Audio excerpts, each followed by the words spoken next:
Okay, तो आज का हमारा टॉपिक है energy stored in A electric dipole when it is present in external electric field. जब भी कोई इलेक्ट्रिक डायपोल को एक एक्सटर्नल इलेक्ट्रिक फील्ड में रखा जाता है तो उसमें कितना अमाउंट का पोटेंशियल एनर्जी स्टोर्ड होता है, ये चीज के बारे में हमको डिस्कशन करना है। लेकिन ये चीज को स्टडी करने से पहले हमको जरा सा रोटेशनल वर्क डन क्या होता है उसको 5 मिनट डिस्कशन करना पड़ेगा। तो रोटेशनल वर्क डन क्या होता है हम जानते हैं नॉर्मली कि किसी बॉडी को, है ना, यदि कुछ फोर्स अप्लाई करके उसको कुछ दूरी तक डिस्प्लेस कर दिया जाए, जैसा मान लिया हमने फोर्स अप्लाई किया है और उसको कुछ दूरी तक फोर्स के डायरेक्शन में डिस्प्लेसमेंट कर दिया गया, तो हम क्या करते हैं, वो फोर्स का वैल्यू और वो डिस्टेंस का वैल्यू को मल्टीप्लाई करने से हमको कुछ वर्क डन मिलता है। क्योंकि ये फोर्स के द्वारा मोशन है, लीनियर मोशन हो रहा है, that's why it is called linear work done. मतलब सिंपली मैं बोल सकता हूँ फोर्स अप्लाई करो किसी बॉडी में और उसको कुछ दूरी तक फोर्स के डायरेक्शन में डिस्प्लेस कर दो, तो फोर्स का वैल्यू और displacement along the direction of force, वो डिस्प्लेसमेंट और फोर्स को दोनों को प्रोडक्ट करेंगे तो हमको डेफिनेटली लीनियर वर्क डन मिलेगा। लेकिन है ना, हमारे यदि कोई बॉडी रोटेशनल मोशन में है, जैसा मान लो एक बॉडी है ना, एक बॉडी है या एक रॉड ले लेते हैं, ठीक है, और उसको रोटेशन किया जा रहा है। मतलब मान लिया हमने रोटेशन के लिए क्या होता है, किसी बॉडी में रोटेशन कैसे लाया जाता है, उस बॉडी को रोटेट करने के लिए उसमें टर्क होना जरूरी है। और टर्क के लिए क्या होना जरूरी है, उस बॉडी में दो ऑपोजिट डायरेक्शन से फोर्स होने चाहिए। जैसे एक मैं जैसे रेड वाला हिस्सा मार्कर का ले लो, तो इसको मैं इधर खींच रहा हूं और उतने ही फोर्स से कोई दूसरा एंड को पकड़ करके मैं इधर खींच रहा हूं।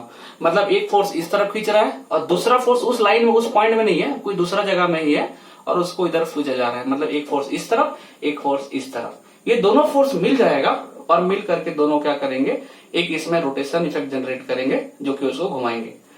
तो रोटेशन क्योंकि एक प्रकार का मोशन है, उस प्रकार का मोशन के लिए जो रेस्पॉन्सिबल फैक्टर होता है वो होता है टर्क। मैं टर्क के बारे में ऑलरेडी बता चुका हूं कि किसी बॉडी को रोटेशन में लाने के लिए जो क्वांटिटी का रिक्वायरमेंट होता है दैट इज कॉल्ड टर्क। जैसे लीनियर मोशन में लाने के लिए फोर्स का रिक्वायरमेंट होता है, उसी प्रकार से एक बॉडी को यदि रोटेशनल मोशन में लाना है तो टर्क का रिक्वायरमेंट होता है।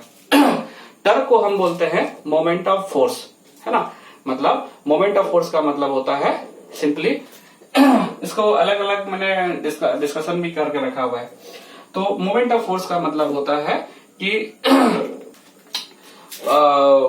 जो जहां जिसके अबाउट में बॉडी रोटेट करने वाला है उस रोटेशन एक्सिस, ठीक है, जो एक्सिस के अबाउट बॉडी रोटेट करने वाला है उस रोटेशन एक्सिस से जो तुमने फोर्स अप्लाई किया है वो फोर्स का दूरी और वो रोटेशन एक्सिस का उस पॉइंट ऑफ एप्लीकेशन जहां फोर्स हमने अप्लाई किया हुआ है, रोटेशन एक्सिस से दूरी लेंगे जहां वे फोर्स हमने अप्लाई किया है। तो फोर्स का वैल्यू और रोटेशन एक्सिस से वो पॉइंट का दूरी का, है ना, प्रोडक्ट को हम बोलते हैं टर्क। टर्क का बहुत सारा डेफिनेशन है, तो उसमें से एक होता है मोमेंट ऑफ फोर्स। मोमेंट का मीनिंग होता है कि फोर्स के साथ में लेंथ वाला फैक्टर मल्टीप्लाई रहेगा, दैट्स व्हाई मोमेंट।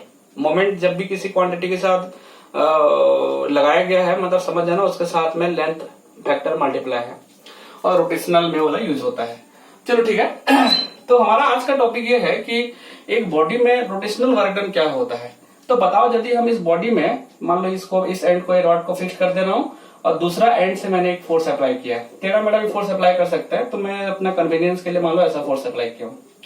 ओके, तो जो फोर्स अप्लाई किया गया है मान लो रोटेशन एक्सिस से r दूरी पे है, तो इससे क्या होगा, फोर्स अप्लाई होगा।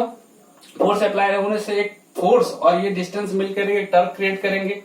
और मैंने टर्क के बारे में ये बता रखा था कि दो फोर्सेस होने चाहिए बॉडी में, एक फोर्स इस तरफ तो उसका एक अपोजिट डायरेक्शन में फोर्स होना जरूरी है। तो इस वाला केस में ऐसा लग रहा है कि हमने तो फोर्स इधर अप्लाई किया है, लेकिन एक्चुअल में ये एंड को यदि हमने फिक्स कर रखा हुआ है तो ये एंड एक्चुअल में क्या कर रहा होगा, इस तरफ फोर्स अप्लाई कर रहा होगा। दैट्स व्हाई दोनों मिल करके एक टर्क जनरेट कर रहे हैं और ये बॉडी क्या होगा, रोटेट करने वाला है। तो अब सवाल ये है कि यदि मान लें हमने टर्क एक एंड में प्रोवाइड किया तो इसमें क्या होगा, रोटेशन आएगा। बॉडी एक एंड से जरा खिसक करके, एक एंड को मैंने फिक्स कर दिया है, मान लो एक एंड को फिक्स करके हम इधर से फोर्स अप्लाई कर रहे हैं। तो टर्क का 2-3 डेफिनेशन है, इसमें से एक डेफिनेशन जो हुआ that is moment of force, मतलब हम कितना फोर्स अप्लाई कर रहे हैं, और एक्सिस ऑफ रोटेशन से कितना दूरी पे अप्लाई कर रहे हैं।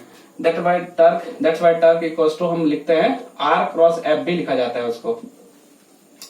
आर एक्सिस ऑफ रोटेशन से एप्लीकेशन जहां फोर्स अप्लाई किया जा रहा है वहां का दूरी, और एक्सिस ऑफ रोटेशन से मतलब ये पॉइंट का दूरी, और फोर्स जहां अप्लाई किया गया है, दोनों का प्रोडक्ट जो रहेगा वो प्रोडक्ट को ही हम टर्क बोलते हैं। ओके, तो यदि मैं फोर्स बॉडी के ऊपर मैं फोर्स अप्लाई किया और उसको मैंने टर्क दिया, उसको टर्क जनरेट होने से क्या होगा, बॉडी एक गिवन एक्सिस के अबाउट रोटेट करना शुरू कर दिया।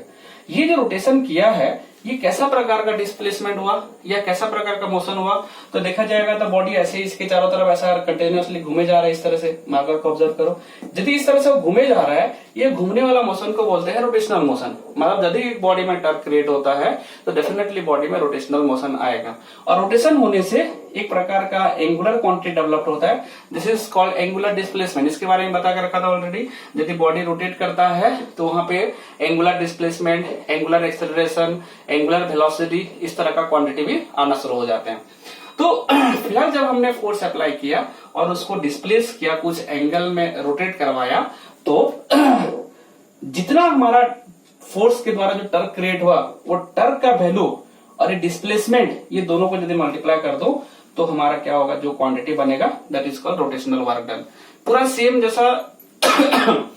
जैसा हमारा लीनियर वर्क डन के लिए क्या होता है, फोर्स इंटू डिस्प्लेसमेंट होता है। सिमिलरली हमारा क्या होता है, देखो फोर्स के बदले यहाँ पे टर्क का यूज होने वाला है, और डिस्प्लेसमेंट के बदले, लीनियर डिस्प्लेसमेंट के बदले में एंगुलर डिस्प्लेसमेंट का यूज होने वाला है। मतलब हम बोल सकते हैं कि वर्क जो होता है निकालने के लिए हमको रोटेशनल यदि मोशन बॉडी में है तो उसमें टर्क इंटू एंगुलर डिस्प्लेसमेंट होगा, और यदि तुम्हारा लीनियर वर्क डन होने वाला है तो फोर्स इंटू लीनियर डिस्प्लेसमेंट होगा। तो ये मतलब एनालॉगस है एक दूसरे का, मतलब इसी तरह का ही चीज है। जो काम लीनियर मोशन में फोर्स करता है वही काम रोटेशनल मोशन में टर्क करता है। यदि तुमको फोर्स जब भी वर्क निकालने का बारी आ गया, बॉडी रोटेशनल मोशन में है और तुमको वर्क निकालने का बारी आ गया, तो इन दैट केस तुमको करना क्या रहेगा, टर्क का वैल्यू पता लगाना पड़ेगा, और कितना उस टर्क के द्वारा कितना हमने एंगुलर डिस्प्लेसमेंट दिया है वो निकालना पड़ेगा। तो टर्क इंटू एंगुलर डिस्प्लेसमेंट कर देंगे तो हमारा क्या होगा, रोटेशनल वर्क डन मिलता है। तो रोटेशनल वर्क डन के लिए हमको टर्क और एंगुलर डिस्प्लेसमेंट, मतलब कितना टर्क उसमें जनरेट हो रहा है और उसके द्वारा कितना एंगुलर डिस्प्लेसमेंट हमने उसमें जनरेट किया, कितना एंगल में रोटेट किया है, बस ये दोनों चीज को मल्टीप्लाई करोगे तो तुम्हारा क्या होगा, यहाँ पे वर्क डन मिल जाएगा। तो रोटेशनल वाला केस में तुमको इतना दिमाग में रखना है। तो rotational work done is nothing but the product of torque and angular displacement. Okay, तो नेक्स्ट वीडियो में इसके बारे में आगे बता रहा हूं, ये पॉइंट को दिमाग में रखना है।